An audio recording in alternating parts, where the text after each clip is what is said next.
دارم میرم سوغاتی بخرم، بیایید که با هم دیگه آماده بشیم. اصلا فکرش هم نمی‌کردم انقدر فالوور دوست ندارم بگم دوست، فکر نمی‌کردم انقدر دوست جنوبی داشته باشم. یعنی من از دیروز پیروز که اعلام کردم اومدم جنوب، ببین یک عالمه پیام داشتم دایرکت که آره ما هم جنوبیم، کجای جنوبی، بیا هم دیگه رو ببینیم و کلی کامنت. یکی از ریمیلای مورد علاقه من نگاه کنید چقدر بلند و پر میکنه و همچنین مشکی.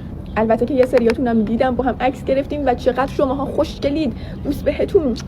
الانم که دارم میرم سوغاتی بگیرم و هیچ ایده‌ای ندارم که چی بخرم. بچه‌ها اینا رو نگاه کنید چقدر خوشگل و خوش رنگن، هم میتونید واسه چشمتون استفاده بکنید، هم لبتون، کلا همه کار باش میتونید بکنید. اصلا بنویسید باش. از این رنگش الان میخوام واسه لبم استفاده بکنم.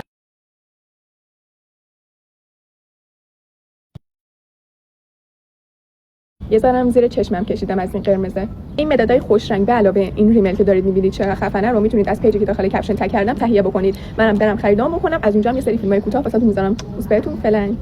کلا اینا مد نظرم بود که برای سوغاتی بگیرم و خیلی خوشگل بود و خیلی تنوع داشت، ولی از این مدل گرفتم چون یه ذره خاص‌تر بود.